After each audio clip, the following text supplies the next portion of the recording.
We are live. नमस्कार साथियों, मेरा नाम अंशुल अवस्थी है और मैं एक टीकिप 3 सहायक प्राध्यापक हूँ। इस बहुप्रतीक्षित साक्षात्कार में मेरा साथ दे रही हैं क्रांति इंगले मैम। दोस्तों, आईएएस जिसका नाम मात्र सुनकर हमें फैसिनेटेड महसूस होता है, जो इस प्यारे देश व उसके द्वारा चलाई जा रही योजनाओं की बैकबोन है, जिसको रीढ़ की हड्डी एक तरीके से। हम में से सभी को कभी ना कभी किसी ना किसी के द्वारा कलेक्टर बनने के लिए प्रेरित किया गया है, और ये हर किसी के साथ होता है कि बेटा हमारा बड़ा बन के आईएएस बनेगा, कलेक्टर बनेगा।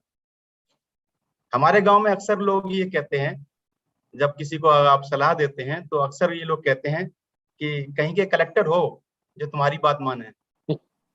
ये नॉर्मल उसमें है, दिनचर्या में है। मुझे खुशी है ऐसी ही शख्सियत सी पी नरहरी सर टीकिप 3 सहायक प्राध्यापकों के यूट्यूब चैनल टीकिप फैकल्टीज पर हमारे साथ हैं। पिछले सालों में प्रशासनिक सेवाओं में इंजीनियर्स का प्रभाव बढ़ा है, और हमें इसमें प्राउड भी है कि बीइंग इंजीनियर की हम लोग प्रशासनिक सेवा में ज्यादा जा रहे हैं।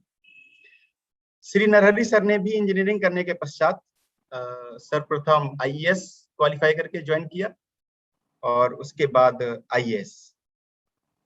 आपने मध्य प्रदेश के कई जिलों में बतौर जिलाधिकारी अपनी सेवाएं दी। आज मध्य प्रदेश के इंदौर का नाम तो हर किसी ने सुना होगा, देश का नंबर 1 शहर स्वच्छता के मामले में। उसका भी श्रेय सर को कहीं ना कहीं जाता है, क्योंकि सर ने इंदौर में भी बतौर जिलाधिकारी अपनी सेवाएं दी है। अब मेरे पास ज्यादा शब्द नहीं है सर, आपके बारे में आपकी कार्यों की तारीफ कर सकें। आप निश्चित तौर पर बहुत ही ज्यादा तारीफ के हकदार हैं, और मध्य प्रदेश का हर एक व्यक्ति, हर एक बच्चा जहां भी आपने सेवाएं दी हैं वहां पे आपको पहचानता है, बाय नेम जानता है। आप सभी लोग खुद सर से बात कीजिए, प्रश्न पूछिए टीके फैकल्टीज यूट्यूब चैनल में लाइव चैट के जरिए। सर, एक बार फिर से मैं आपका बहुत बहुत स्वागत करता हूं। Thank you very much for joining us. Thank you सभी को मेरा नमस्कार। सबसे पहले अंशुल जी, फिर क्रांति मैडम और दीपक जी, आपने हमको आज के इस महत्वपूर्ण कार्यक्रम में बुलाया, और सबसे पहले मैं सभी दर्शकों को, श्रोताओं को, जो भी इस कार्यक्रम में भाग ले रहे हैं, आप सभी को मैं स्वतंत्रता दिवस के पूर्व संध्या पर आप सभी को बहुत बहुत बधाई और शुभकामनाएं देता हूँ। It is really a great day on the eve of Independence Day. You have called me to this particular programme.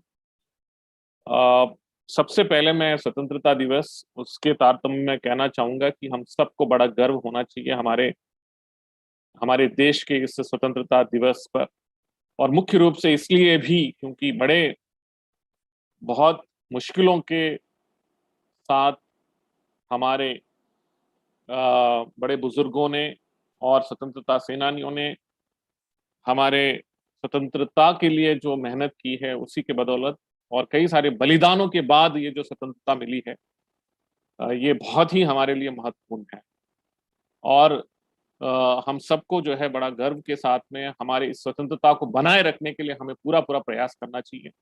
हम चाहे किसी भी फील्ड में हों, हम चाहे किसी भी तरह के काम कर रहे हो, करियर्स में हों, अभी वर्तमान में विद्यार्थी दशा में भी हो, हमें ये प्रयास करना चाहिए कि हमको कैसे अपने स्वतंत्रता को बनाए रखना चाहिए। आप अगर देख रहे होंगे कि समीपस्थ देश अफगानिस्तान में आज क्या हो रहा है, उसके आसपास के क्षेत्रों में कुछ देशों में किस तरह की व्यवस्था है। हमारे लिए बड़ा गर्व का विषय है कि हमारा प्रजातांत्रिक व्यवस्था है, और इस प्रजातांत्रिक व्यवस्था बहुत ही महत्वपूर्ण है और हम सबका जो है इसमें हिस्सेदारी, भागीदारी, जिम्मेदारी सब कुछ बनता है।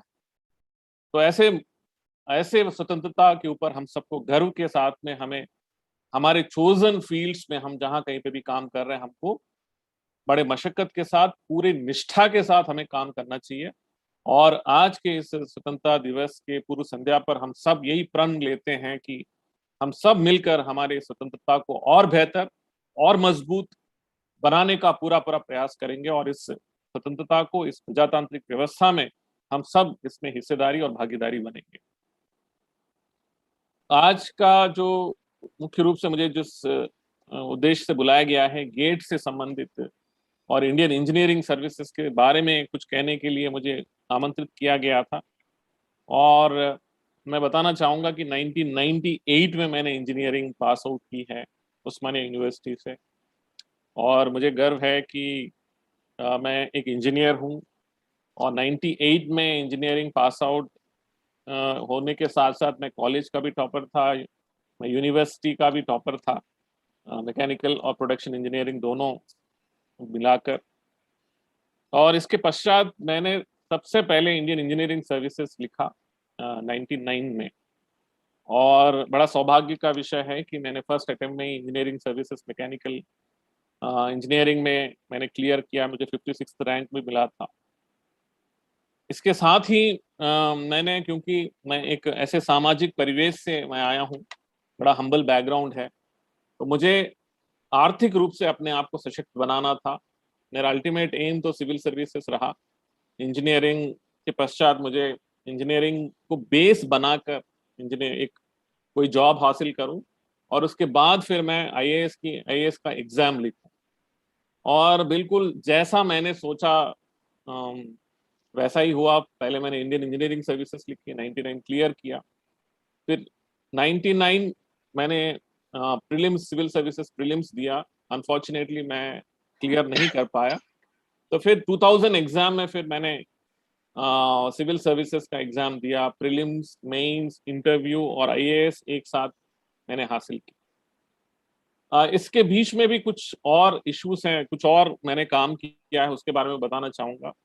कि जैसे मैंने कहा कि इंडियन इंजीनियरिंग सर्विसेज क्लियर किया, परंतु उसके साथ साथ मैं कई सारे पब्लिक सेक्टर एग्जाम्स के लिए भी मैं अपीयर हूँ।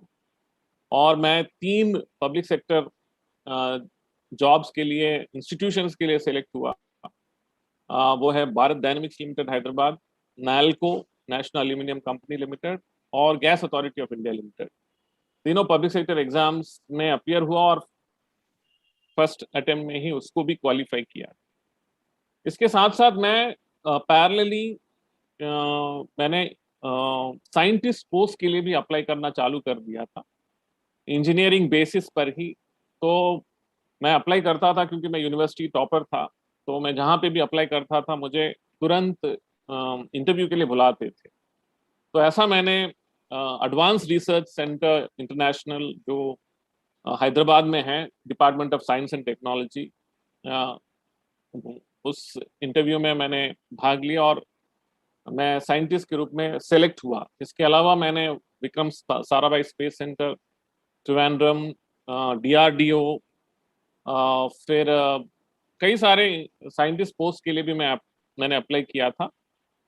क्योंकि मुझे हैदराबाद में रह के सिविल सर्विसेज क्लियर करना था, तो मैंने इंजीनियरिंग सर्विसेज ज्वाइन नहीं की। मैंने as scientist B department of science and technology में मैंने 99 एंड में मैंने ज्वाइन किया था।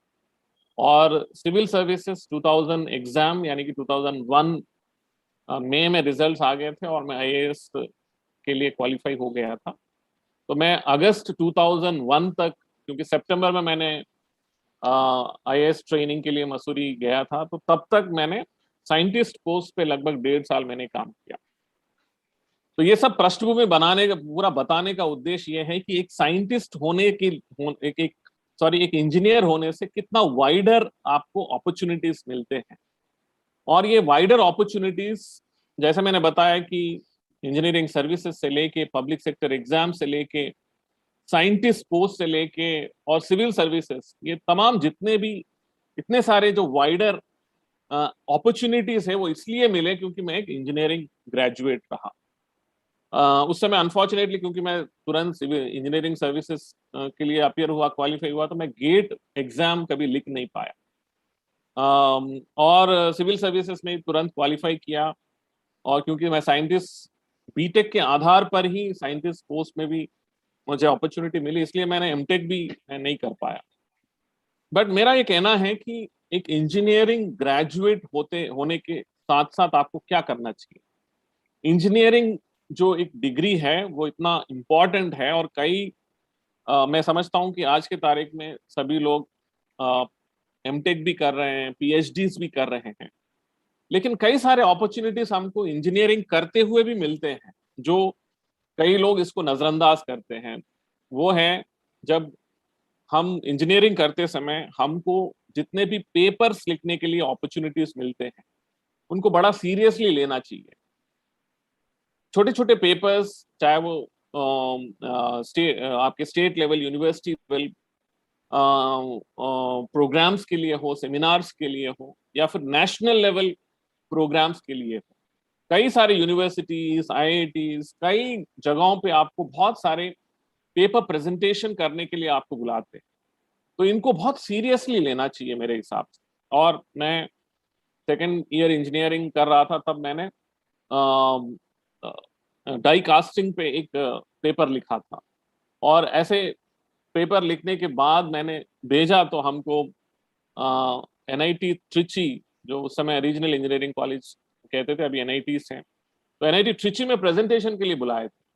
तो मैं एनआईटी ट्रिची में प्रेजेंटेशन के लिए गया, वहां प्रेजेंटेशन दिया, उसका बढ़िया अच्छा एक सर्टिफिकेट भी मिला। ऐसा कई अपॉर्चुनिटीज हमको दूसरे इंजीनियरिंग कॉलेजेस में, यूनिवर्सिटीज में मिलते हैं, इसको बड़ा सीरियसली लेना चाहिए। फिर बाद में मैंने एक दिन न्यूज़पेपर पढ़ते समय मैंने देखा, आई हैव सीन कि Indian institute of science Bangalore, उनके द्वारा एक summer research fellowship, Jawaharlal Nehru summer research fellowship का उन्होंने छोटा सा ऐड दिया था। तो ये मेरा थर्ड ईयर का इंजीनियरिंग यानी कि 3-2 खत्म हो रहा था उस समय, मैंने तुरंत अप्लाई किया कि देखते हैं कि कैसा रहेगा। एंड आप बिलीव नहीं करेंगे कि मैंने अपना थोड़ा बहुत 1-2 पेपर्स जो मैंने लिखा, और मैंने अपने बारे में उसमें बायोडाटा के साथ में जो मैंने भेजा था, इंडियन इंस्टीट्यूट ऑफ साइंस वालों ने मेरा इंटरव्यू लिया, और टेलीफोनिक इंटरव्यू लिया, और मुझे सिलेक्ट भी किए। एंड देन उन्होंने क्या किया, मुझे regional research lab Trivandrum summer research fellowship 2 महीने के लिए, समर रिसर्च फेलोशिप के लिए 2 महीने त्रिवेंद्रम भेजा। और वहां पे मैंने सरफेस कोटिंग टेक्नोलॉजी के ऊपर वहां जाके, मतलब एज ए इंजीनियरिंग ग्रेजुएट, अभी तो इंजीनियरिंग खत्म ही नहीं हुआ, 3-2 हो गया, समर समर का समय था, और 2 महीने मैं त्रिवेंद्रम गया रीजनल रिसर्च लैब में। वहां पे डॉक्टर पिल्लाई थे, बहुत अच्छे वहां के हेड थे, उनके साथ किया। तो उन्होंने मुझे 2 महीने का एक असाइनमेंट दिया सरफेस कोटिंग्स पे। उन्होंने कहा कि ये 2 महीने में, क्योंकि शॉर्ट पीरियड है, आप इस वाले काम को करिए। तो मैं वो 2 महीने रीजनल रिसर्च लैब त्रिवेंद्रम में बड़ा मेहनत से वहां पे काम किया, एंड मैंने अपना पूरा नोट्स तैयार करके अपना एक रिपोर्ट डॉक्टर पिल्लाई को दे के मैं वापस हैदराबाद आ गया अपने 4-1 इंजीनियरिंग करने के लिए, 4th ईयर 4-1 के लिए।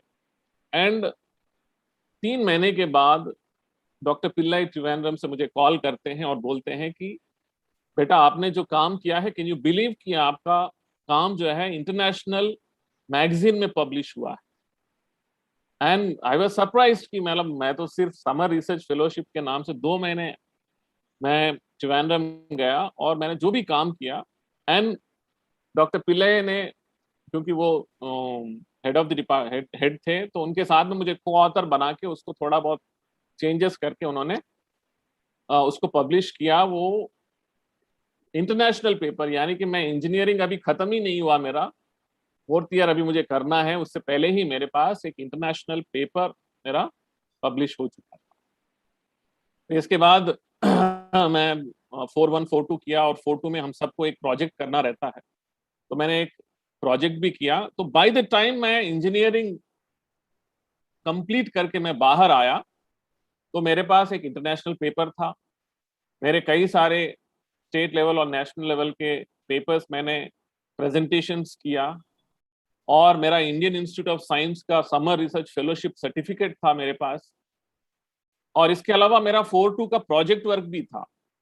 और जब मैं अप्लाई करता था किसी भी जॉब के लिए, मैं हॉट केक के रूप में मुझे तुरंत सेलेक्ट करते थे, क्योंकि आपने इंजीनियरिंग 4 इयर्स के इंजीनियरिंग करते हुए ही इतने सारे काम कर लिए हैं और इंटरनेशनल पेपर पब्लिश किया। तो मैं साइंटिस्ट पोस्ट के लिए या फिर पब्लिक सेक्टर एग्जाम्स के लिए, इवन इंजीनियरिंग सर्विसेज के लिए जब मैं गया, तो मेरा जो बायोडेटा था इतना रिच बायोडेटा बन गया था और मुझे तुरंत सिलेक्शंस मिल जाते थे। तो इसलिए मैं कह रहा हूं कि जो 4 साल का इंजीनियरिंग है, ये केवल अपने रूटीन क्लासेस सुनकर रूटीन सब्जेक्ट नॉलेज अर्जित करने के लिए ही नहीं है। इसके साथ साथ आपको extra qualifications, extra subject knowledge, extra आपके जो एकेडमिक इंटरेस्ट हैं। तो जैसे मैंने कहा कि जब मैं एडवांस रिसर्च सेंटर इंटरनेशनल जो ARCI हैदराबाद में है, department of science and technology के लिए जब मैंने साइंटिस्ट पोस्ट के लिए अप्लाई किया, उनको एग्जैक्टली सरफेस कोटिंग टेक्नोलॉजी में ही काम करना है, क्योंकि DRDO के जो मिसाइल्स हैं, तो मिसाइल्स बनाते थे, उसके लिए सरफेस कोटिंग्स, किस तरह के सरफेस कोटिंग्स होना चाहिए, उसका काम ARCI कर रहा था।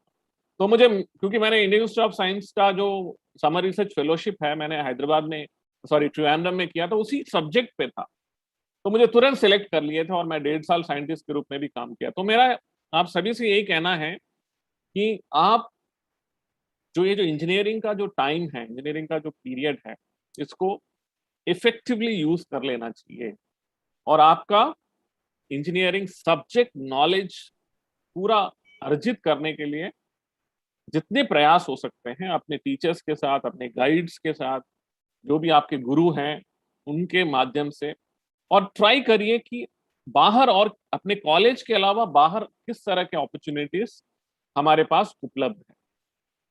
तो मैं एक सिंपल सा किस्सा सुनाऊंगा कि मेरे साथ जो मेरा फ्रेंड आया था, जिसने मेरे साथ रीजनल इंजीनियरिंग कॉलेज, अभी NIT ट्रिची है, जहाँ हम पेपर प्रेजेंटेशन के लिए गए थे, तो एक्चुअल मेरा फ्रेंड था, वो बीमार हो गया था। तो एक दूसरे फ्रेंड को मैंने बोला कि तू मेरे साथ चल, हम लोग ट्रिची चलेंगे। तो मेरे साथ आ गया था, और हमने जो पेपर प्रेजेंटेशन किया, हमको नेशनल लेवल 3rd प्राइज मिला।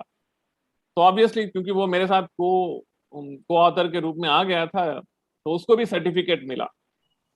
और उसने जब इंजीनियरिंग करने के बाद MS करने के लिए यूएस यूनिवर्सिटीज के लिए अप्लाई किया, उसने वो REC ट्रिची, NIT ट्रिची का भी सर्टिफिकेट लगाया। तो उसको 50% फी वेवर मिला, सिर्फ वो मेरे साथ ट्रेन में बैठ के ट्रिची पहुंच गया था, और मैं प्रेजेंटेशन दे रहा था, मेरे बगल में खड़ा हो गया था 1 घंटा, बस उतने भर के लिए उसको भी सर्टिफिकेट मिला। तो ये मेरा कहने का मतलब ये है कि प्रयास करना चाहिए कि हमको एटलीस्ट सम पेपर प्रेजेंटेशन, कुछ मॉडल्स तैयार करना, या फिर इस तरह के फेलोशिप्स, स्कॉलरशिप्स, जो भी अपॉर्चुनिटीज मिलते हैं। इनफैक्ट मेरा मुझे क्योंकि इंडियन एडमिनिस्ट्रेटिव सर्विसेज में आना था, मेरा सिलेक्शन कॉमनवेल्थ फेलोशिप के लिए भी हो गया था, आर्टिफिशियल इंटेलिजेंस के लिए लंदन में पढ़ने के लिए, बट मैं गया नहीं था क्योंकि मुझे IAS में आना था। तो मैं कह रहा हूँ कि अपॉर्चुनिटीज बहुत सारे हैं। अगर आपको US जाना है, यूरोप में कहीं पे भी पढ़ना है, ऑस्ट्रेलिया, अभी तो इतने सारे अपॉर्चुनिटीज हैं। एंड आई एम सीइंग कि मेरा बेटा अभी 10th में है, तो उसके साथ हम बहुत सारी चीज़ों पे कॉन्वर्जेशन करते हैं, एंड उसको ही wants to become an ethical hacker and all those things. तो जब हम बात करते हैं, तो हम दोनों यही प्लान करते हैं कि हमको बहुत जल्दी स्पेस में जाना है। कितना जल्दी जाएंगे, वो जो अभी जेफ बेजोस हो, वर्जिन अटलांटिक का रिचर्ड ब्रांसन हो, इवन इसका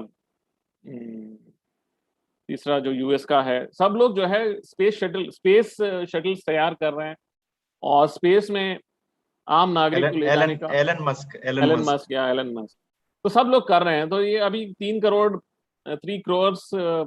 टिकट है, तो हम सोच रहे हैं, वेट कर रहे हैं कि उसका कब टिकट जो है मतलब नीचे अपने आए। बजट में आ जाएगा तो हम चलेंगे उसमें। The opportunities that are arising with time are immense.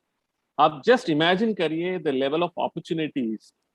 तो अभी we saw that there was a girl from India who went in the Virgin Atlantic का जो स्पेस शटल है उसमें, she travelled, she was the first lady to travel to the space.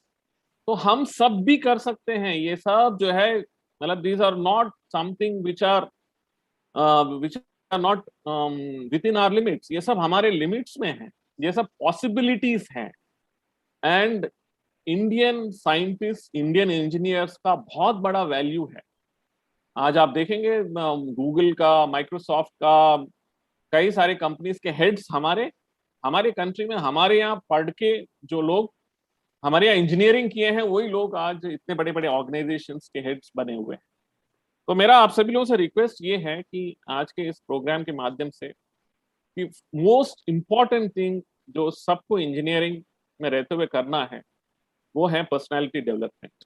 अपना व्यक्तित्व को निर्माण करना चाहिए, अपना व्यक्तित्व ऐसा निर्माण करें, अपना पर्सनालिटी को ऐसा बनाएं कि जैसे मैंने बताया कि मैं इंजीनियरिंग में रहते हुए, मैं इंजीनियरिंग कंप्लीट होने के बाद एक भी ऐसा इंटरव्यू नहीं था जिसमें मैंने मैंने क्वालिफाई नहीं किया या फिर मुझे बेस्ट मार्क्स नहीं मिले, ऐसा कहीं भी नहीं था।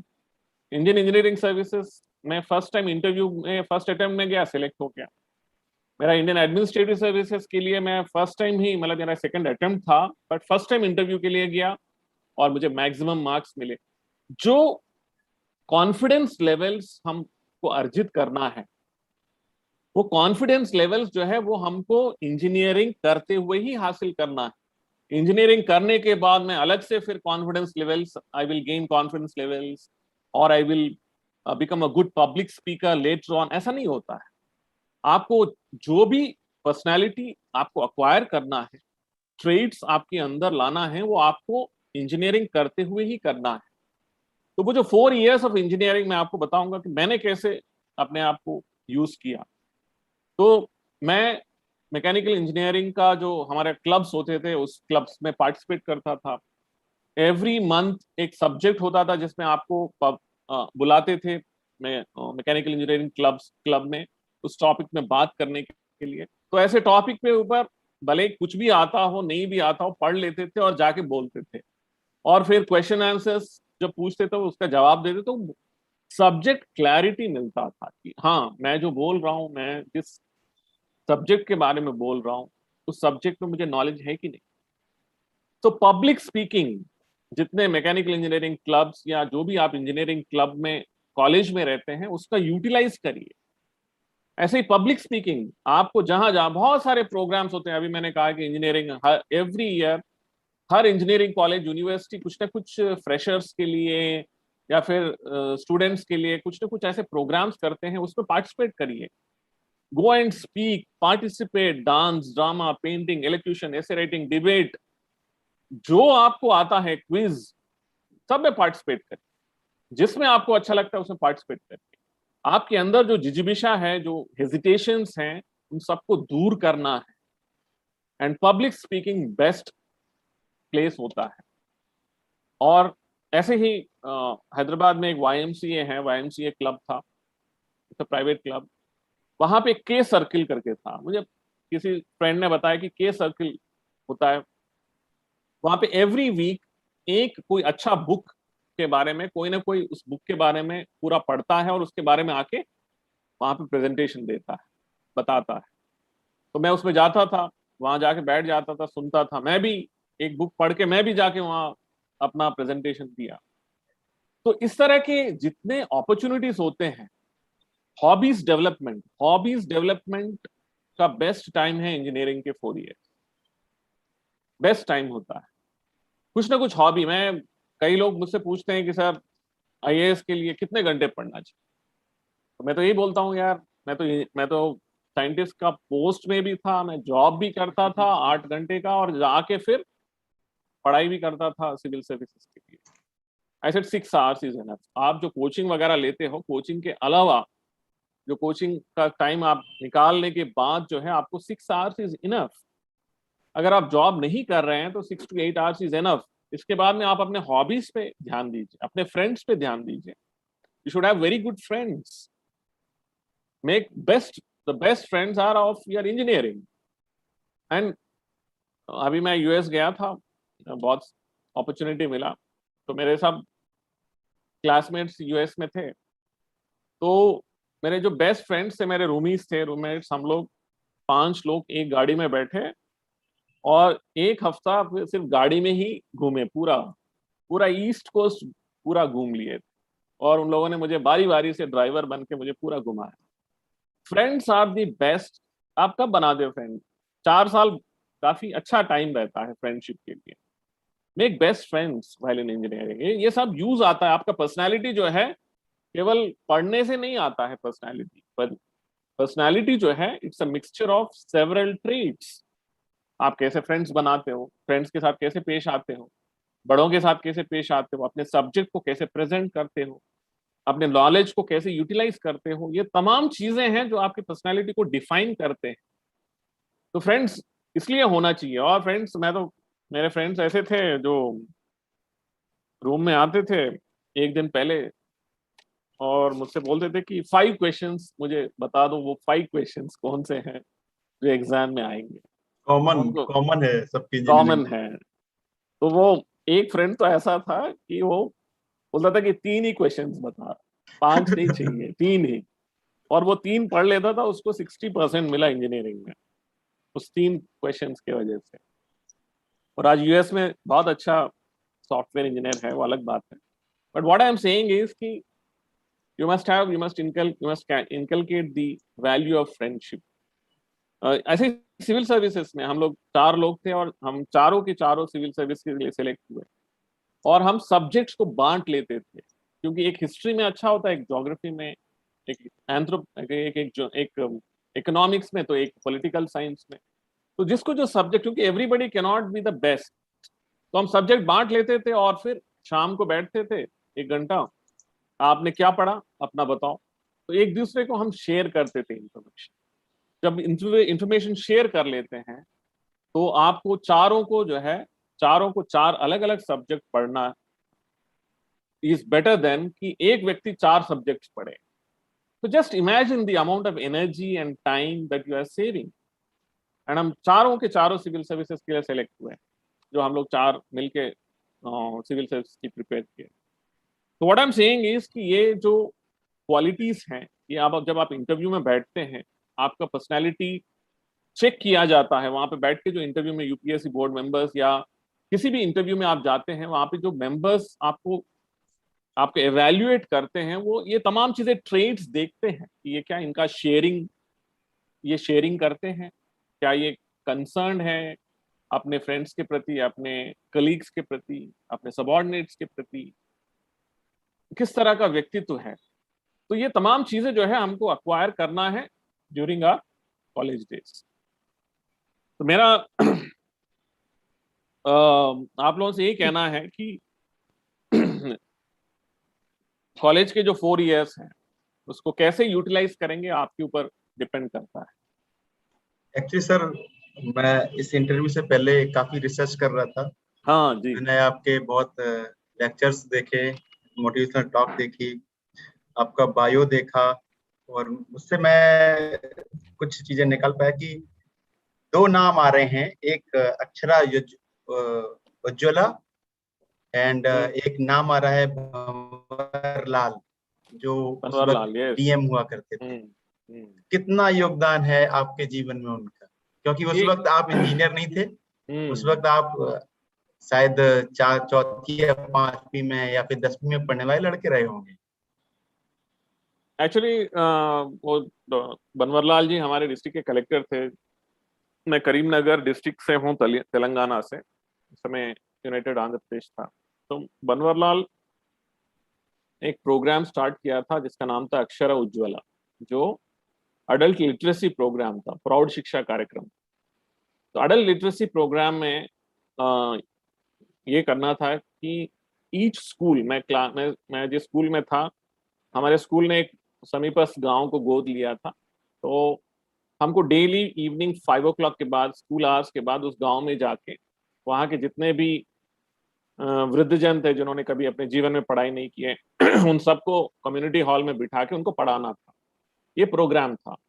तो मैं क्लास लीडर भी था, स्कूल लीडर भी था। तो मैं अपने क्लासमेट्स को सबको लेके रोज शाम को स्कूल आवर्स के बाद हम लोग उस गांव में जाते थे, सबको इकट्ठा करके पढ़ाते थे। और चूंकि बड़ों को पढ़ाना आसान नहीं है, तो उनको एंटरटेन करना, उनके लिए कुछ कविताएं लिखे हम लोगों ने मिलके, कुछ छोटे छोटे ड्रामा, डांस वगैरह सब तरह की चीजें किए करके हमने उनको बहुत एंटरटेन करते हुए 1 साल उनको पढ़ाया। तो ये जो पॉइंट मैं आप लोगों को बताना चाह रहा था कि why it is important to have first hand experience on social work अपने स्कूल डेज या कॉलेज डेज में। जैसे अभी स्वच्छ भारत मिशन है, या फिर लिटरेसी प्रोग्राम्स हैं, या आपके आसपास कोई स्कूल है, या फिर एनीथिंग यू कैन टेक जो आपको लगता है।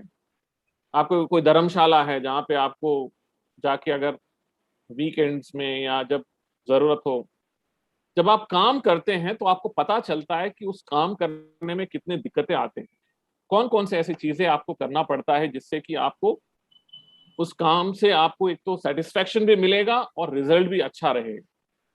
तो जैसे मैंने कहा कि ये जो अक्षर उज्ज्वला प्रोग्राम है, उसमें हम लोगों ने 1 साल पढ़ाया वृद्धजनों को, उनको लिटरेट किया, उससे एक्सपीरियंस गेन किया था। और उसी दौरान मुझे लगा कि कितना अच्छा सोशल वर्क है, और एक कलेक्टर जो है कितना इन्फ्लुएंस कर सकते हैं सोसाइटी पर, समाज के ऊपर कितना सकारात्मक प्रभाव डाल सकते हैं। तो मैं भी आगे चलकर मैं भी कलेक्टर बनूंगा, मैं भी आईएएस अफसर बनूंगा, मैं भी ऐसे बहुत सारे काम करूंगा। तो वहां उस समय मुझे, मेरे दिमाग में वो बीज गड़ गया था कि मैं आईएएस अफसर बनूंगा। इसलिए वो सस्टेन्ड मोटिवेशन मैंने रखा, और फिर इंजीनियरिंग भी किया, और इंजीनियरिंग के बाद आई हैव सिविल सर्विसेज के लिए भी तैयारी की। तो मेरा आप सभी से यही कहना है कि आप अपने रेगुलर जो जो टाइम है, जितना आपके पास फ्री टाइम रहता है, कुछ ना कुछ सोशल वर्क के साथ जुड़ जाइए। आपके एरिया में म्युनिसिपल कॉरपोरेशन हो, या फिर जिला परिषद हो, या डिस्ट्रिक्ट कलेक्ट्रेट से कोई ऐसा काम है, या फिर कोई एनजीओ काम करता, आप उससे जुड़ जाइए। थोड़ा थोड़ा समय आप निकाल कर उनके साथ काम करिए, तो बहुत सारी चीजें आप सीख लेंगे, और अपने सीवी में भी आप लिख सकते हैं, और बाद में ये बहुत काम आता है इंटरव्यूज में एक्सप्लेन करने के लिए, या फिर इवन कॉम्पिटिटिव एग्जाम्स में बहुत सारे चीजें आपको हो सकता है क्वेश्चंस के रूप में आ जाते हों जो आप इजीली आंसर कर सकते हैं। तो मेरा कहना है कि ये पूरे ये तमाम चीजें जो हैं आपकी पर्सनैलिटी को बेहतर करता है, और आपको एक अच्छा व्यक्तित्व, आपके व्यक्तित्व निर्माण में बहुत काम आता मैं तो Yes. सर मैं ये कहना चाह रहा था, फिर मैम मैम का क्वेश्चन आएगा कि हमने बहुत सुना था बचपन में। मेरा सर ये किस्सा है कि मैं बचपन में बहुत सुना था कि मतलब बहुत बड़े आदमी होते हैं, ये नॉर्मली बात नहीं करते हैं ना, बहुत ज्यादा वैसा रहता है। लेकिन जब आपसे मिला, मैं आपसे बात करी, इंटरव्यू के लिए आपसे रिक्वेस्ट किया, आपके हम्बलनेस को देख के हम सभी टीके फैकल्टी जितने खुश थे। और आपको बता दें कि ये मोस्ट अवेटेड इवेंट था हमारा, हम लोगों का मोस्ट अवेटेड। हम सभी Yes, लोग sir. बहुत एक्साइटेड थे कि नरहरी सर आ रहे हैं। So yes ma'am, please. Uh, Hello, sir. So there are many questions because right now we are having many students who are joined through our YouTube channel. है। जी जी तो जी। Yes, तो sir अभी जो current pandemic चल रहा है, तो normally भी जब स्टूडेंट्स पढ़ाई करते हैं, so it is very difficult to like stay motivated, right? So like how you suggest कि स्टूडेंट्स को मोटिवेटेड मतलब कैसे रह सकते हैं वो लोग? डेफिनेटली ये इम्पोर्टेंट क्वेश्चन है, स्पेशली स्टूडेंट टाइम में और इस तरह के पैंडेमिक के समय। Yes sir. मेरा बहुत सारे चीजों का मैंने वैसे तो आंसर दे दिया है, मैंने व्यक्तित्व निर्माण से संबंधित इश्यूज पे। यस मेरा सर। हमेशा यही कहना रहता है कि आपके पास टाइम टेबल होना चाहिए, daily planner, weekly planner, monthly planner, इस तरह से आपके पास होना चाहिए। And the difference between one who actually cracks a competitive exam and the one who doesn't, यही है कि प्लानिंग है। जो प्लानिंग नहीं करते हैं वही ठीक से कॉम्पिटिटिव एग्जाम्स क्रैक नहीं कर पाते। नंबर वन, एक तो प्लान आपके पास रहेगा तो आपको पता चलेगा कि कितने घंटे आपको अपने पढ़ाई पे देना है, कितने घंटे फ्रेंड्स के साथ, कितने घंटे आप टीवी देख सकते हैं या फिल्म्स से जुड़ सकते हैं, फिल्म्स देख सकते हैं या फिर कोई सोशल वर्क से जुड़ सकते हैं। और जैसे मैंने कहा कि हमेशा human being is a social animal, human being is a social animal. आपको वो जो स्ट्रेंथ है वो आपको अपने फ्रेंड्स से, अपने फैमिली मेंबर से ही मिल सकता है। तो इसलिए अच्छे फ्रेंड्स आपके साथ होना चाहिए। और फ्रेंड्स जो है लिमिटेड फ्रेंडशिप मत करिए, मतलब अनगिनत फ्रेंड्स रखिए, जिससे कि आपको वैरायटी ऑफ पर्सनैलिटीज आपके साथ जुड़ेंगे और उनके साथ टाइम स्पेंड करिए। और एक दूसरे को मतलब संभल प्रदान करना, एक दूसरे को वो सपोर्ट सिस्टम के रूप में रहना, वो बहुत महत्वपूर्ण। तो मेरे हिसाब से the best way to actually overcome pandemic times या फिर अनसर्टेन टाइम्स या डिफिकल्ट टाइम्स या टफ टाइम्स जो है ना, वो फ्रेंड्स ही है। और मैं आपको ये भी बताना चाह रहा हूँ कि आपके यहाँ अगर कोई ऐसा फ्रेंड है जो टफ टाइम से गुजर रहा है, कभी कभी डिप्रेशन में है या फिर उनके फैमिली में कोई ट्रेजेडी हो गई है, तो मेरा कहना है कि सपोर्ट सिस्टम बनिए, आप उसके साथ टाइम स्पेंड करिए, उसको अपने यहाँ ले आइए, अपने पास रख लीजिए, and then try to try to make things happier. उसको उसको उसको मुस्कुराने के लिए बोलिए, उसको स्माइल करने के लिए, उसको ऐसे चीजों में इन्वॉल्व करिए जिससे कि वो उस टाइम से बाहर आए। क्योंकि हर व्यक्ति जो है, चाहे कितना भी अच्छे इकोसिस्टम से आता हो, कोई ना कोई कुछ ना कुछ ऐसे डिफिकल्ट टाइम से गुजरेंगे। तो फ्रेंड्स जो है Yes. ना, फ्रेंड्स और फैमिली मेंबर्स ही बेस्ट सपोर्ट सिस्टम होता है। एंड हमेशा डोंट नेवर स्पेंड टाइम अकेले, कभी टाइम स्पेंड मत करें। हमेशा बी विथ फ्रेंड्स और be in a group, B with lot of people. तो आपको जो है ना अकेलापन महसूस नहीं करेंगे आप। जैसे Yes, sir. लाइब्रेरीज में जाइए, आपको बहुत सारे लोग पढ़ते हुए दिखेंगे। रूम में बैठ के पढ़ने से अच्छा लाइब्रेरी में पढ़िए, तो आपको बहुत सारे लोग दिखेंगे। या फिर अपने टीचर्स के यहाँ जाइए, जब आपको लगता है कि यू आर नॉट फीलिंग, जो आपकी फेवरेट टीचर है उनके पास जाइए, थोड़ी देर चिट चैट करिए उनके साथ, उनके अनुभव के बारे में पूछिए। तो ऐसे बहुत सारी चीजें कर सकते हैं जो, but don't don't depend on virtual friendship. Virtual friendship असली फ्रेंडशिप नहीं है। असली फ्रेंडशिप जो है ना, वो आमने सामने बैठ के ही फ्रेंडशिप, बेहतर फ्रेंड्स हो सकते हैं। ऐसा करने से definitely you will come out of tough times and एक दूसरे को जो है आप संबल दान कर सकते हैं। Yes, sir. So there is second question, sir. So जब कोई भी aspirant है, like whether he is preparing for GATE exam or like for the IES, EES exams, so that time definitely like keeping self motivation is one of the biggest challenge. Second, during such time, like you need some people who stands with you, who stands behind you to motivate you, right? So would you like to tell who were those people in your case, like if any specific incidents would you like to share with us and with our students? और definitely मैं actually I am मेरे लिए मेरा friends बहुत important रहे हैं। जैसे मैंने कहा, इंजीनियरिंग डेज में मेरे फ्रेंड्स ने बहुत सपोर्ट किया था मुझे। एंड मेरे यंगर ब्रदर और यंगर सिस्टर मेरे साथ ही रहते थे। They were very big support to me. And जब मैं एक्चुअली सिविल सर्विसेज के लिए तैयारी कर रहा था, जब मैं साइंटिस्ट था और मेरा प्रीलिम्स हो गया था, तो प्रीलिम्स होने के बाद मुझे मलेरिया हो गया वहाँ हैदराबाद में। तो प्रीलिम्स और मेंस के बीच में लगभग 2 महीने मुझे मलेरिया से बहुत तकलीफ में रहा। लेकिन मेरे फ्रेंड्स ने इतना सपोर्ट किया, क्योंकि हम लोग एक स्टडी सर्किल में, गवर्नमेंट स्टडी सर्किल में मैंने पढ़ाई की थी, तो गवर्नमेंट स्टडी सर्किल में रह के तैयारी की थी। तो वहाँ मेरे फ्रेंड्स ने बहुत सपोर्ट किया था।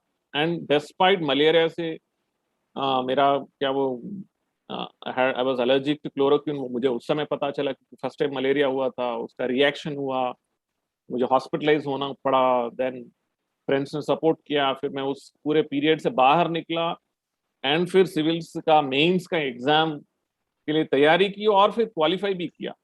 तो जो टफ टाइम रहता है, इस टफ टाइम्स में हमेशा फ्रेंड्स, फैमिली मेंबर्स बहुत सपोर्ट करते हैं।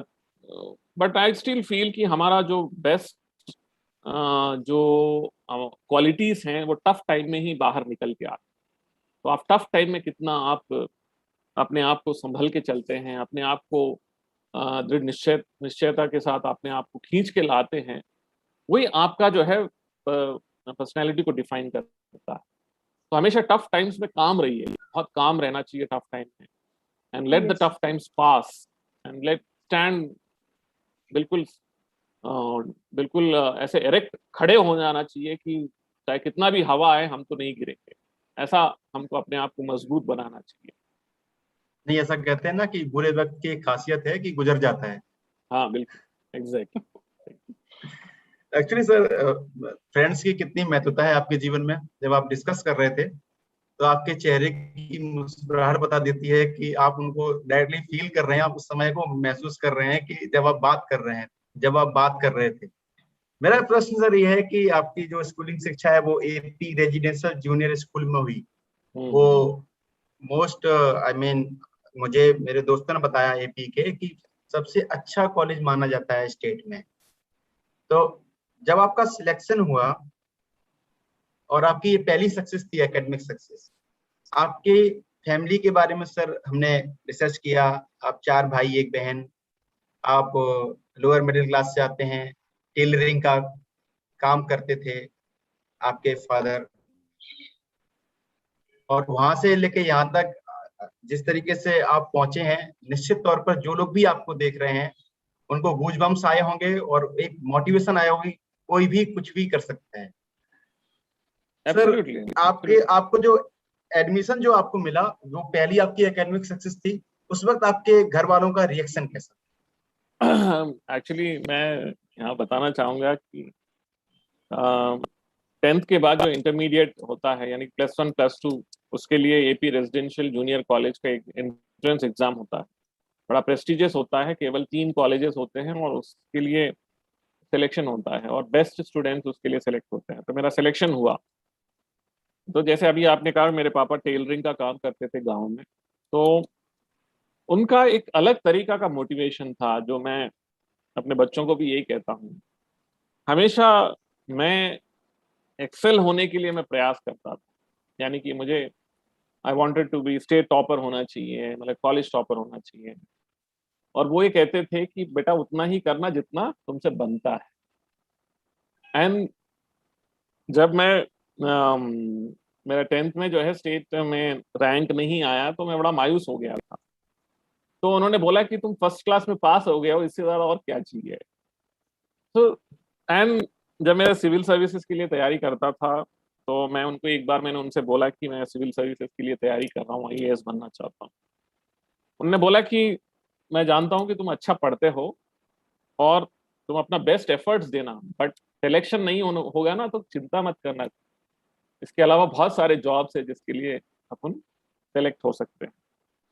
सो मैं ये कहता हूँ कि द काइंड ऑफ मोटिवेशन, वो मतलब ये मोटिवेशन जो है बहुत अलग है। वो जब आपको जो है, जब आप बहुत ज्यादा करना चाहते हैं और आपके पेरेंट्स कहते हैं कि उतना ही करना जितना करना आपसे संभव हो, तो आपको ऐसा लगता है कि और ज्यादा करना चाहिए, जिससे कि मैं अपने पेरेंट्स को दिखा सकूं कि नहीं, मैं इससे ज्यादा भी कर सकता हूँ। एंड देन एक रियलिटी भी ये भी है कि we should not be too ambitious in life. हमको अपनी क्षमताओं का पहचान भी होना चाहिए कि मैं कितना कर सकता हूँ, क्योंकि हर कोई हर किसी चीज के लिए नहीं बना है। हर कोई कुछ ना कुछ खासियत है, जिस खासियत आपके अंदर है उसी के लिए प्रयास करना चाहिए। आप अगर अच्छा मतलब डॉक्टर बन सकते हो तो आप इंजीनियर बनने का प्रयास मत करो। आप एक अच्छा साइंटिस्ट बन सकते हो तो आप एक पुलिस ऑफिसर बनने का प्रयास मत करो। तो आपको वो बनने का प्रयास करना चाहिए जिसमें आपका पैशन है, जिसमें आपको सेटिस्फैक्शन मिलता हो, जिसमें आप अपने आप को जो है the life should be at the end जो है सेटिस्फाइंग रहना चाहिए। तो ये हमको सबको इस बात के लिए प्रयास करना चाहिए कि we should know our limitations, we should know कि हमको कितना करना चाहिए। तब आप जो है बेहतर करेंगे। जब आपको मैं ये कहता हूं कि अगर कोई ये कहता है कि मैं फलाने एग्जाम के लिए सेलेक्ट नहीं हुआ, इसका मतलब ये या तो उसके लिए बने नहीं है या फिर आपने अपने लिमिटेशंस को पहचाना नहीं है कि आप किसके लिए बने हैं, कौन से आपके लिमिटेशंस हैं। अगर आप अपने आप को सही पहचान लेते हैं तो डेफिनेटली आप उसी करियर को चूज करेंगे जो आपके लिए उपयुक्त हैं, जिसमें पैशन है, जिसमें आपके लिमिटेशंस कम है। Yes sir, definitely sir. Sir next question है कि अगर हम लोग हमारी सोसाइटी देखते हैं, सराउंडिंग इन्वायरमेंट देखते हैं, सो इट इज फाउंड कि they are having the less emphasises for the higher education. तो बहुत बार ऐसे हो जाता है कि स्टूडेंट्स का बीटेक कंप्लीट हो जाता है, द पेरेंट्स और the society they are like कि अभी इसको जॉब होना चाहिए, दे आर नॉट एक्सेप्टिंग कि इसे और भी तैयारी करनी है, इसे ये स्टूडेंट को और भी लाइक लेट्स से कि गेट के लिए प्रिपरेशन करना है या फिर आईएएस के लिए प्रिपरेशन करना है। So like what is your thought on this कि how this higher education is important for the nation building? Good question. एक सेकंड।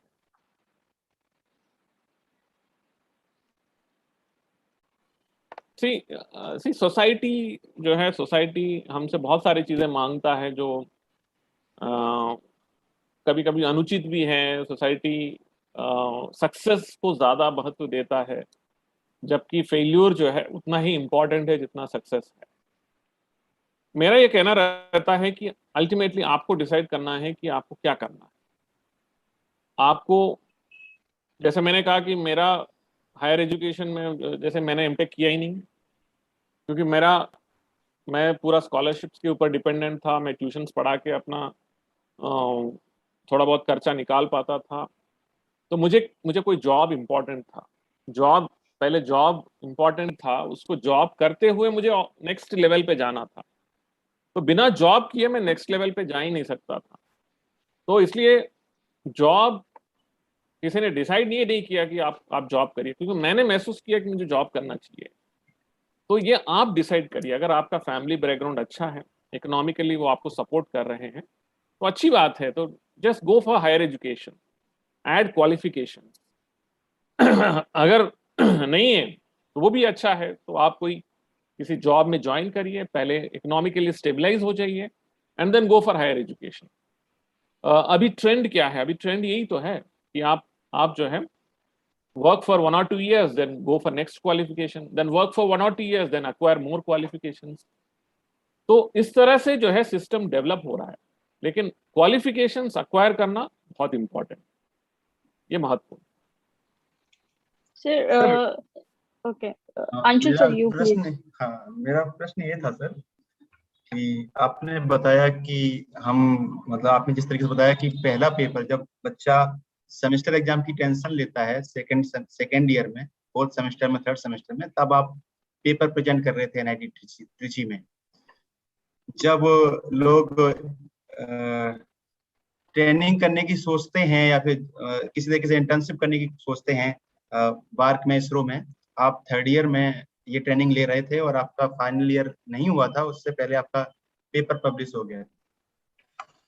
सर हम देखते हैं, जो कि हम टीचिंग कम्युनिटी से हैं और हम भी बच्चों से इंटरेक्ट करते हैं, डे 1 से बच्चा कंपटीशन की तैयारी करने लगता है कि हम एसएससी की तैयारी कर रहे हैं या फिर हम आईएएस की तैयारी कर रहे हैं, और उस बीच में जो उसका परफॉर्मेंस है, जो आपका कहेंगे जो जिस चीज के लिए वो आया है उसका परफॉर्मेंस पुअर हो जाता है।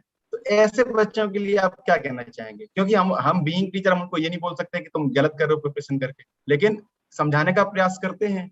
आप उनके लिए क्या कहना चाहेंगे? अल्टीमेटली मैं ये कहना चाहता हूँ कि आप अगर इंजीनियरिंग कर रहे हैं या कोई डिग्री कर रहे हैं, that is the most important thing उस समय के लिए।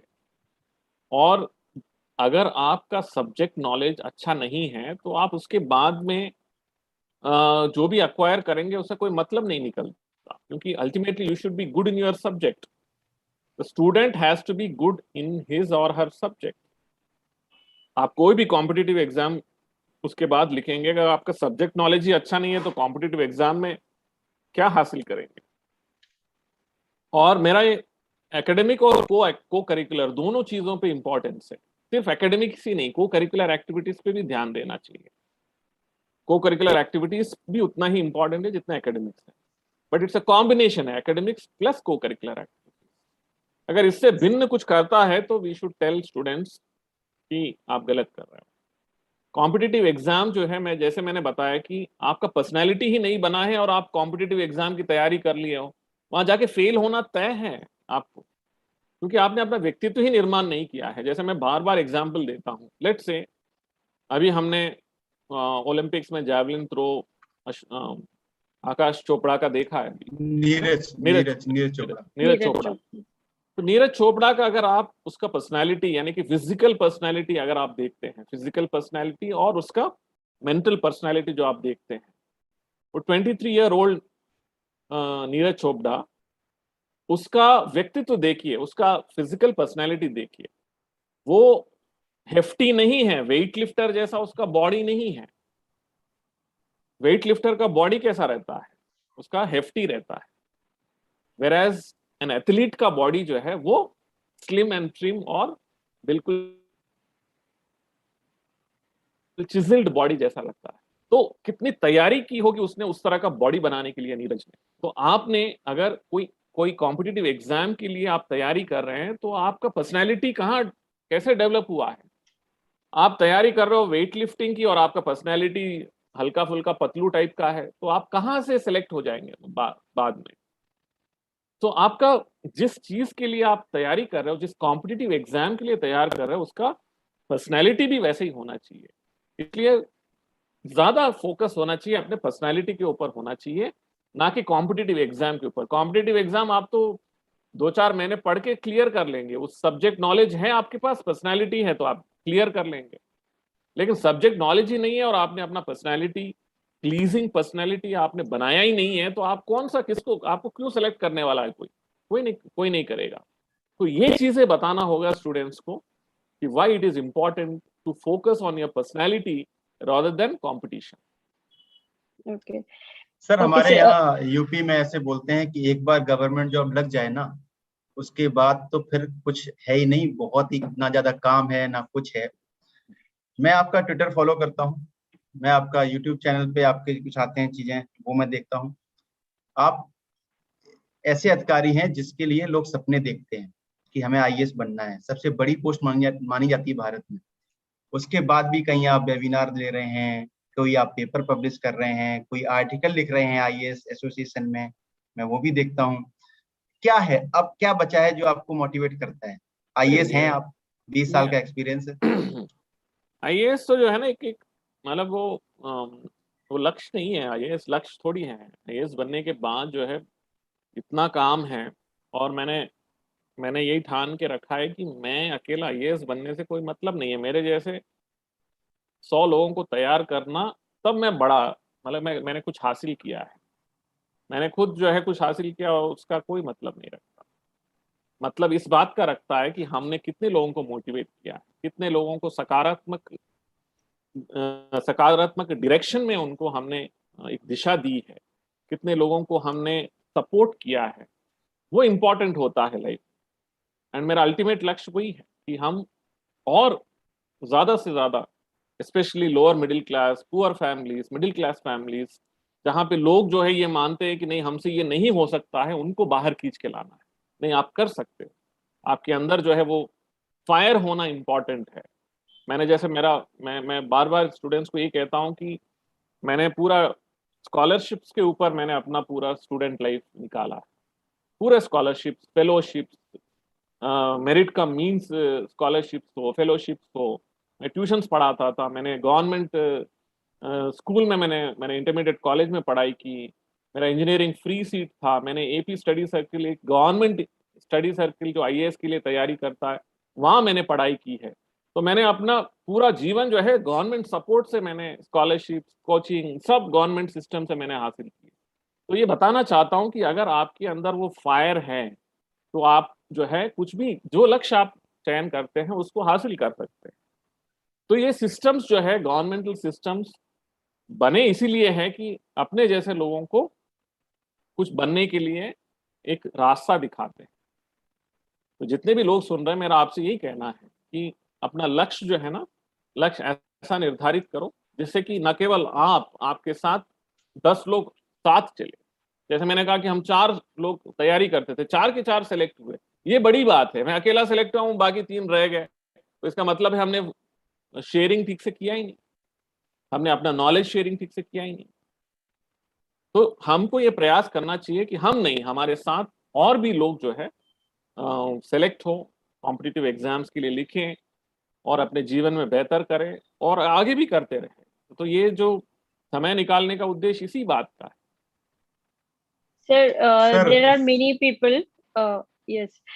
So there are many people to advise to live in a corporate life like Apple or Google instead of serving the nation.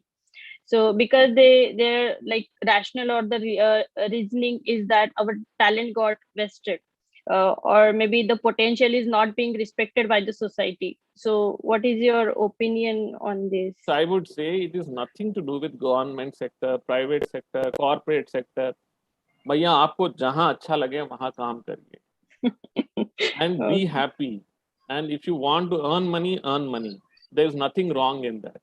आपको सर्विस करना है, गवर्नमेंट सर्विस में करना है, तो गवर्नमेंट भी अच्छा है, आपको अच्छा लाइफ रहता है, बट जहां रहो न्याय करो, अपने काम के प्रति अपना निष्ठा से काम करो, and there is nothing wrong. I mean, if you have a feeling that corporate is the best thing to do, yes, it is good. Corporate में भी अच्छा है, you have better packages, you have better exposure, you get to see the world in a different way. So there's nothing Yes. wrong in that. So don't sir have this thing that ये corporate है, ये private है, government है, ये कुछ और है, कुछ नहीं है, सब अच्छा है। जहां आपको अच्छा लगे, wherever you are happy, just go there. Yes, sir. Sir आपसे 1 घंटे का समय मांगा था हमने। बहुत अच्छा सेशन जा रहा है, जिस तरीके से कमेंट्स आ रहे हैं सभी लोग तारीफ कर रहे हैं कि बहुत ही इंफॉर्मेटिव सेशन रहा। सर मेरा प्रश्न ये है कि आप मोटिवेशनल टॉक देते हैं, लोगों को बताते हैं कि टेंशन नहीं लेनी है, जहाँ काम कर रहे हो वहाँ बेस्ट करना है। आप नरहरि जी अपने आप को मोटिवेटेड रखने के लिए या इंटरटेन करने के लिए क्या करते हैं डेली लाइफ में? बहुत कुछ करता हूँ मैं, जो है डेली 6 किलोमीटर मिनिमम वॉक करता हूँ। योगा और मेडिटेशन मेरे फेवरेट है। मेडिटेशन करने का बहुत मुझे बहुत अच्छा लगता है। और मैं अपने फैमिली बच्चों के साथ टाइम स्पेंड करता हूँ। मैं फिल्म्स बहुत देखता हूँ डेली, रात में 9 बजे सर तक जो है। Recent film which you have seen? Recent film हमने देखा, अभी साइना नेहवाल के ऊपर फिल्म आया था, उसको देखा हमने। देन ऑल टाइप्स ऑफ, मतलब चाहे वो नेटफ्लिक्स पे हो, अमेजोन पे हो। आजकल थिएटर्स तो बंद है, वरना थिएटर्स में भी जाके फिल्म देख लेते हैं। देन स्पोर्ट्स देखना पसंद है। बुक रीडिंग मेरा फेवरेट सब है। मैं डेली जो है कम से कम पूरे दिन में हाफ एन आवर तो कोई ना कोई बुक पढ़ ही लेता हूँ। और बायोग्राफीज, ऑटोबायोग्राफीज पढ़ना मेरा पसंदीदा काम। तो मल्टी सेट ऑफ एक्टिविटीज करता हूँ ताकि मोटिवेटेड रहूँ। और जैसे ये मोटिवेशनल क्लासेस, ये सब जितना मुझे टाइम मिलता है, वीकली 2-3 क्लासेस तो ले ही लेता हूँ मैं। तो आई ट्राई टू सी कि मेरा वीकली प्लान में ये सब चीज़ें रहें, जिससे कि मैं सेल्फ मोटिवेटेड भी रहूँ, दूसरों को भी मोटिवेट करूँ। Sir, we hear that there is one Telugu poem which inspired you about the education and personality character with. So, would you like to share this thing with our student? और definitely ये Sanskrit poem है actually. विद्या ददातु विनयम, विनयात यात पात्रत्वम, पात्रत्वात् धनम आपनोति, धनात् धर्मम ततः सुखम। The essence of life, जीवन का लक्ष्य क्या है कि विद्या ददातु विनयम, यानी कि विद्या जो है, एजुकेशन जो है, हमको विनय, हमको दूसरों को रेस्पेक्ट करना और व्यवस्था का रेस्पेक्ट करना, बड़ों का रेस्पेक्ट करना सिखाता है। विनयात यात पात्रत्वम, जब हम दूसरों का रेस्पेक्ट करते हैं, हम विनम्रता पूर्वक अपना जीवन जीते हैं, तभी हमारा एक व्यक्तित्व निर्माण होता है, पर्सनालिटी बनता है। और उस पर्सनालिटी को आधार बनाकर हम अपना जीविकोपार्जन करते हैं।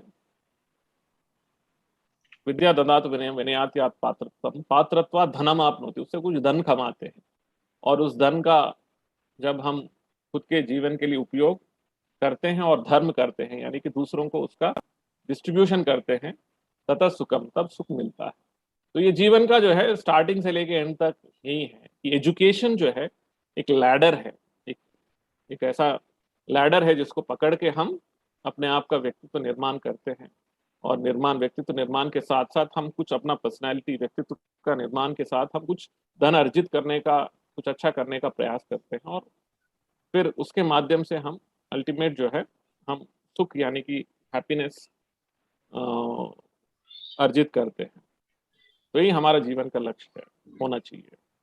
सर, स्वतंत्रता दिवस की पूर्व संध्या पर हमारे जितने भी व्यूअर्स हैं, मोस्ट ऑफ उसमें टीचिंग कम्युनिटी के भी लोग हैं, स्टूडेंट्स भी हैं, हो सकता है बहुत सारे लोग ऐसे हों जो मतलब इनसे कोई मतलब नहीं, आपको सुनने के लिए आए हो क्योंकि ये सर्कुलेटेड था सभी जगह। क्या संदेश देना चाहेंगे? मैं ज्यादा कुछ नहीं बोलूंगा। मैं तो यही मानता हूं कि अगर हम जिस विधा में, जिस कार्य में, जिस जॉब में, जिस करियर में, जहाँ कहीं पे भी हो, अगर हम अपना धर्म निभाते हैं, उस कार्य के प्रति निष्ठापूर्वक काम करते हैं, अपना लक्ष्य हासिल करते हैं उसके माध्यम से, और पूरी निष्ठाएं यानी कि उस काम को जो है बेहतर करने का प्रयास करते हैं, जिसको भी हम धर्म बोलते हैं, अगर हम अपना धर्म निभाते हैं तो उससे अच्छा कुछ है ही नहीं। और अपने देश के लिए इससे बेहतर कोई काम ही नहीं हो सकता। और इस स्वतंत्रता दिवस का उद्देश्य भी यही है कि हम सबको जो है हमारा धर्म निभाना चाहिए, हम सब मिलकर अपना धर्म निभाएं।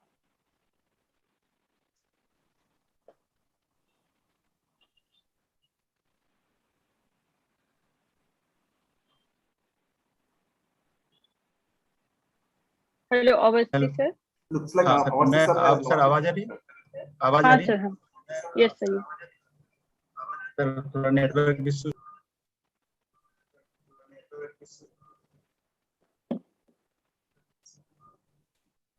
Okay, so I think Anshul sir is having the net problem. So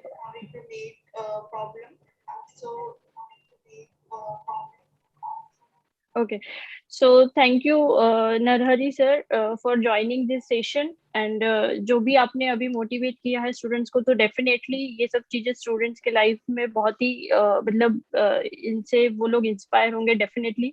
there are many students जो आपको पहले से ही फॉलो कर रहे हैं, बट बिकॉज ऑफ लाइक और भी नए स्टूडेंट्स होंगे जो अभी इस सेशन से जो आपसे जुड़ जाएंगे।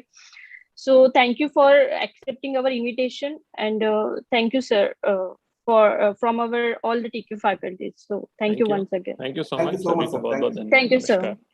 नमस्कार। Namaste sir.